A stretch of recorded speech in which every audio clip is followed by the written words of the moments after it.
മുണ്ടകയിലേക്ക് താൽക്കാലിക പാലം നിർമ്മിക്കുന്നതിന് ഇന്ത്യൻ വ്യോമസേനയുടെ വിമാനം കണ്ണൂർ എയർപോർട്ടിൽ ഇറങ്ങിക്കഴിഞ്ഞു. വിമാനത്തിൽ കൊണ്ടുവന്ന പാലം നിർമ്മിക്കാനുള്ള സാമഗ്രികൾ ദുരന്ത സ്ഥലത്തേക്ക് അടിയന്തരമായി എത്തിക്കേണ്ട കാര്യമുണ്ട്. അതുകൊണ്ടാണ് ഈ നിയന്ത്രണം. ദയവ് ചെയ്ത് ആളുകൾ ശ്രദ്ധിക്കണം. ചൂരൽമലയിലേക്കുള്ള റോഡിൻ്റെ ഇരുവശങ്ങളിലും ഈ അത്യാവശ്യ സേവനങ്ങൾക്കുള്ള അല്ലാത്ത വാഹനങ്ങൾ അവിടെ ഒരു കാരണവശാലും പാർക്ക് ചെയ്തതെന്ന് വയനാട് ജില്ലാ കളക്ടർ DR മേഘശ്രീ അറിയിക്കുന്നു. ഈ ദൃശ്യങ്ങളിൽ നമ്മൾ കാണുന്ന ആളുകൾ രാവിലെ 6 മണി മുതൽ ഈ തെരച്ചിലുമായി രംഗത്തിറങ്ങിയതാണ്. ഇപ്പോഴും ഈ കനത്ത മഴയെ അവഗണിച്ചും അവരിപ്പോഴും തെരച്ചിൽ തുടരുക തന്നെയാണ്. ഇതിനോടകം ഈ പ്രദേശത്ത്, ഈ മുണ്ടക്കയിൽ പ്രദേശത്ത് 3 മൃതദേഹങ്ങൾ കിട്ടി. ഇപ്പോഴും ഒരു വീട് കേന്ദ്രീകരിച്ചാണ് ഇപ്പോഴും തെരച്ചിൽ മുന്നോട്ട് കൊണ്ടുപോകുന്നത്. അവിടെ ഈ കോൺക്രീറ്റിനടിയിലാണ് മൃതദേഹങ്ങളുള്ളത്. അത് പുറത്തെടുക്കുന്നതിന് വലിയ ബുദ്ധിമുട്ട് നേരിടുന്നുണ്ട് SKN. അതാണ് ഇപ്പോൾ അവർ അഭിമുഖീകരിക്കുന്ന പ്രധാന പ്രശ്നം. ഈ കോൺക്രീറ്റ് ഒക്കെ പൊളിച്ച് അതിൽ നിന്ന് എടുക്കുന്നത് തക്ക ആയുധങ്ങളോ മെഷീനറികളോ ഇല്ല എന്നുള്ളതും അവരെ ബുദ്ധിമുട്ടിലാക്കുന്നുണ്ട്.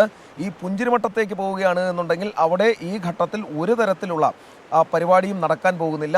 കാരണം വലിയ ഉരുളൻ കല്ലുകളും അതോടൊപ്പം മണ്ണും കല്ലും ചെളിയും വന്നടിഞ്ഞിട്ടുണ്ട്. അതിനടിയിൽ മൃതദേഹങ്ങൾ ഉണ്ടെങ്കിൽ പോലും അത് പുറത്തെടുക്കാൻ ശ്രമകരമായ ദൗത്യമാണ്. SKN ഇതിനോടൊപ്പം ഒരു കാര്യം കൂടി പറയാനുള്ളത്, ഈ 6 മണിക്കൊക്കെ രാവിലെ വന്ന രക്ഷാദൗത്യവുമായി എത്തിയ ആളുകളാണ് ഈ ഭാഗത്ത് ഉള്ളത്, ഈ മുണ്ടക്കയിൽ ഭാഗത്തുള്ളത്. ഇവിടേക്ക് എത്തിപ്പെടുക എന്നുള്ളത് തന്നെ വലിയ ശ്രമകരമായ കാര്യമാണ്. ഇവിടെ എത്തിയ ആളുകൾക്ക് ഭക്ഷണവും വെള്ളവും അടക്കം കിട്ടുന്നില്ല എന്നൊരു പരാതി നമ്മളിവിടെ വന്നപ്പോൾ അവർ പറഞ്ഞിരുന്നു. പല ആളുകൾക്കും ഭക്ഷണവും വെള്ളവും കിട്ടാത്ത സാഹചര്യമുണ്ട്, പണിയെടുക്കുന്ന ആളുകൾക്കടക്കം. അത് അധികൃതരുടെ ശ്രദ്ധയിലൊന്ന് പെടുത്തണം എന്നവർ നമ്മളോട് ആവശ്യപ്പെട്ടിട്ടുമുണ്ട്. അത് ഈ രക്ഷാദൗത്യത്തിന് നേതൃത്വം നൽകുന്ന ആളുകളുടെ ശ്രദ്ധയിലേക്ക് നമ്മൾ കൊണ്ടുവരികയാണ്. ഈ ചൂരൽമല ഭാഗത്തു നിന്നും മുണ്ടക്കയിലേക്ക് രക്ഷാദൗത്യവുമായി എത്തിയ ആളുകൾക്ക് അടിയന്തരമായി ഭക്ഷണവും വെള്ളവും അടക്കം എത്തിക്കേണ്ടതുണ്ട്. കാരണം രാവിലെ മുതൽ പണിയെടുക്കുന്ന ആളുകൾക്ക് അത് കിട്ടുന്നില്ല. ഒപ്പം തന്നെ ഈ കോൺക്രീറ്റ് അടക്കം പൊളിച്ചു മാറ്റുന്ന മെഷീനറികൾ കൂടി ഇവിടെ എത്തിക്കാതെ നടപടികൾ മുന്നോട്ട് പോകില്ല. ഇനിയിപ്പോൾ ഏകദേശം 4 വീടുകൾ, ഇവിടെ ഈ വെള്ളം അകത്തേക്ക് അടിച്ചു കയറിയ 4 വീടുകൾ കേന്ദ്രീകരിച്ചാണ് പ്രധാനമായും ഈ പരിശോധന നടക്കുന്നത്. അതിൽ ഒരു വീട്ടിൽ ആള് ഇല്ല, അവരിവിടെ നിന്നും മാറി, അവർ രക്ഷപ്പെട്ട് ബന്ധുവീട്ടിലേക്ക് മാറി എന്നുള്ള വിവരം കിട്ടിയിട്ടുണ്ട്. പിന്നെയുള്ളത് ഇനിയിപ്പോൾ ഒരു 4 വീട് പൂർണ്ണമായുമുണ്ട്. ആ 4 വീട്ടിൽ ആരെങ്കിലും ഉണ്ടോ എന്നുള്ള പരിശോധനയാണ് നടന്നത്. അതിൽ ഒരു വീട്ടിൽ എന്തായാലും 5 മൃതദേഹങ്ങൾ കണ്ടെത്തി. അത് പുറത്തേക്ക് എടുക്കുന്നതിന് വേണ്ടിയുള്ള ശ്രമങ്ങളാണ് രാവിലെ മുതൽ നടക്കുന്നത്. പക്ഷേ ശ്രമകരമായ ദൗത്യമാണ്.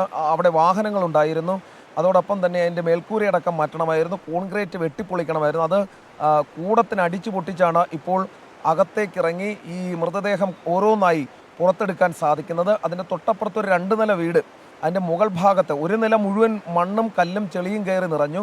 2ാം നിലയാണ് നിലം പൊത്തിയ അവസ്ഥയിൽ കാണുന്നത്. രാഹുൽ, ആ ദൃശ്യം ഒന്ന് കാണിച്ചാൽ SKN അത് കാണാനും സാധിക്കും. ഇത്രയധികം ആളുകൾ 6 മണി മുതൽ അക്ഷീണ പ്രയത്നം നടത്തുന്നത് ഈ 3 മൃതദേഹങ്ങൾ മാത്രമാണ് ഇതുവരെയും കിട്ടിയത്. കുറച്ചുകൂടി സാധന സാമഗ്രികൾ ഈ തെരച്ചിലിനും രക്ഷാദൗത്യത്തിനും എത്തിക്കേണ്ടതുണ്ട്. ഇപ്പോൾ ഒരു വാർത്ത ഡൽഹിയിൽ നിന്ന് അച്യുതൻ അറിയിക്കുന്നുണ്ട്. കൂടുതൽ രക്ഷാപ്രവർത്തന ഉപകരണങ്ങൾ വയനാട്ടിലേക്ക് എത്തിക്കുമെന്നാണ് പറഞ്ഞിരിക്കുന്നത്. അത്യാധുനിക എഞ്ചിനീയറിംഗ് എക്യുപ്മെന്റ്സ് എയർലിഫ്റ്റ് ചെയ്തതായി ആർമി ഒഫീഷ്യൽസ് അറിയിക്കുന്നുവെന്നാണ് അച്യുതൻ്റെ റിപ്പോർട്ട്.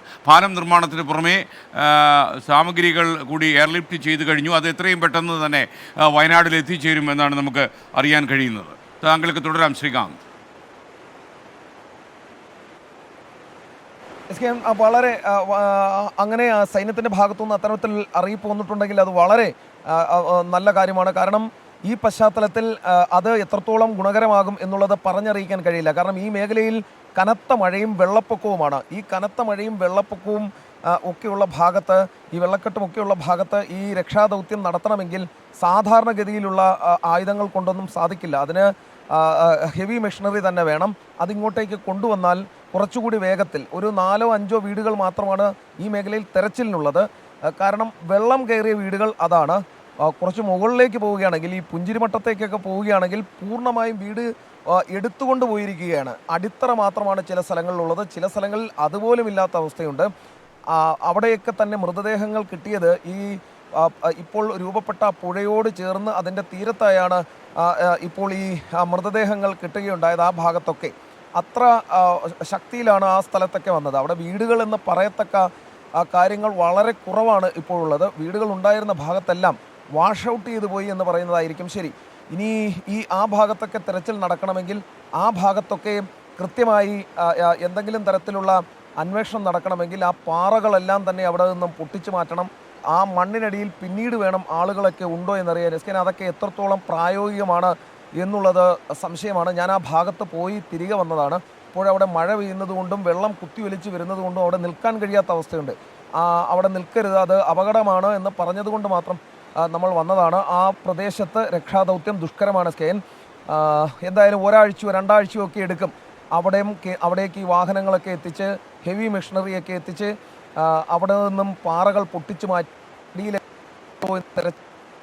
എടുക്കാൻ എന്തായാലും ഒരാഴ്ചയോ രണ്ടാഴ്ചയോ ഒക്കെ എടുക്കുമെന്ന കാര്യത്തിൽ സംശയം വേണ്ട. കാരണം അത്ര ദുഷ്കരമായ ദൗത്യമാണ്. ശ്രീകാന്ത്, എനിക്കറിയാം അവിടെ വല്ലാത്ത സാഹചര്യമാണ് നിലനിൽക്കുന്നതെന്നറിയാം. മാത്രമല്ല തീർച്ചയായിട്ടും നമ്മുടെ രക്ഷാദൗത്യത്തിലുള്ള അംഗങ്ങൾ നമ്മോട് പറയുന്ന കൽപ്പനകളും കമാൻഡുകളും ഒക്കെ നമ്മൾ അംഗീകരിക്കുക തന്നെ വേണം. റിസ്ക്കാണ് ഏതെങ്കിലും ഭാഗത്ത് നിൽക്കുന്നത് എന്നവർ പറഞ്ഞാൽ നമ്മൾ അവിടെ വിട്ടു പോവുക തന്നെ വേണം.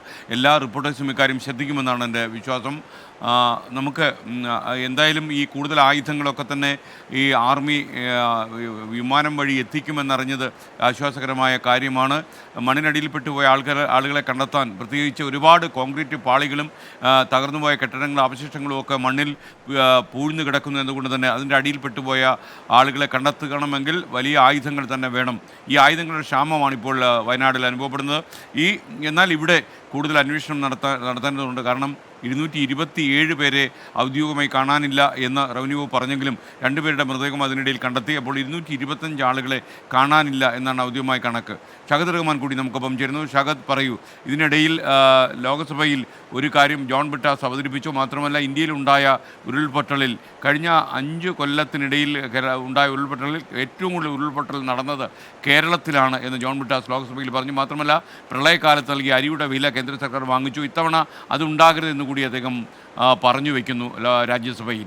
ഇപ്പോൾ ഷഹദ് റഹ്മാൻ കൂടി നമുക്കൊപ്പം ചേരുന്നു. പറയൂ ഷഹദ്.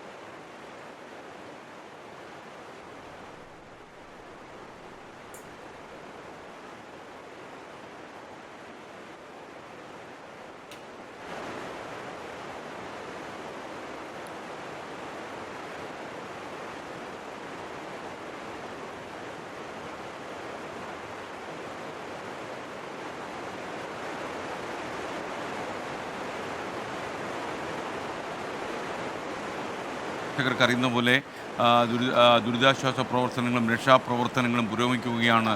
അത് രക്ഷാദൗത്യത്തെ കാര്യമായി തന്നെ ബാധിക്കും. നമ്മൾ കഴിഞ്ഞ മണിക്കൂറുകളിൽ കണ്ടിട്ടുണ്ടായിരുന്നു ഈ ചൂരൽമലയുടെ അത് മറുഭാഗത്തായിട്ട് വലിയ രീതിയിൽ രക്ഷാപ്രവർത്തനം നടക്കുന്നുണ്ടായിരുന്നു. എന്നാൽ താൽക്കാലികമായിട്ട് അത് അവിടെ അവസാനിപ്പിച്ചിട്ടുണ്ട്. കാരണം അവിടെ കുറേ അധികം ലയങ്ങൾ ഉണ്ടായിരുന്നു എന്നുള്ളതാണ് ഇപ്പോൾ ഇവിടെ ഉണ്ടായിരുന്ന ആളുകളൊക്കെ തന്നെ പറയുന്നത്. അപ്പോൾ ആ മേഖലയിൽ കൂടുതൽ മൃതദേഹങ്ങൾ രാവിലെ ലഭിക്കുകയും ചെയ്തിട്ടുണ്ടായിരുന്നു.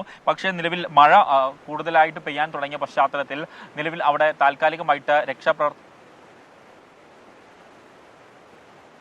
റഹ്മാനാണ് വിവരങ്ങൾ നൽകിക്കൊണ്ടിരിക്കുന്നത്. 2 മണിക്കൂർ പ്രത്യേക വാർത്താ ബുള്ളറ്റിൻ ഞങ്ങൾ സംപ്രേഷണം ചെയ്യുന്നുണ്ട്. പല പ്രേക്ഷകർക്കും അറിയുന്നത് പോലെ വയനാട്ടിൽ നടക്കുന്ന രക്ഷാപ്രവർത്തനങ്ങൾ വിശാലമായി നമ്മൾ തയ്യാറാക്കുന്നതുകൊണ്ടും അവതരിപ്പിക്കുന്നതുകൊണ്ടും നമുക്ക് പല വാർത്തകളും എടുക്കാൻ കഴിയുന്നില്ല. അന്തർദേശീയ തലത്തിലൊക്കെ സംഭവിച്ചിട്ടുള്ള ചില പ്രധാനപ്പെട്ട വാർത്തകൾ ഈ മണിക്കൂറിൽ വരുന്നുണ്ട്. ഈ വാർത്തകളെല്ലാം കൂടി സംക്ഷിപ്തമാക്കി അരമണിക്കൂർ ദൈർഘ്യത്തിൽ ഒരു വാർത്താ ബുള്ളറ്റിൻ 2 മണിക്ക് സംപ്രേഷണം ചെയ്യും. വയനാട്ടിൽ നടക്കുന്ന രക്ഷാപ്രവർത്തനങ്ങളും ഏറ്റവും ലേറ്റസ്റ്റുള്ള വിവരങ്ങളും എല്ലാം ഉൾപ്പെടുത്തിയായിരിക്കും ഈ വാർത്താ ബുള്ളറ്റിൻ വേണു ബാലകൃഷ്ണൻ ഇന്ന് ഉച്ചതിരിഞ്ഞ് 2 മണിക്ക് അവതരിപ്പിക്കും.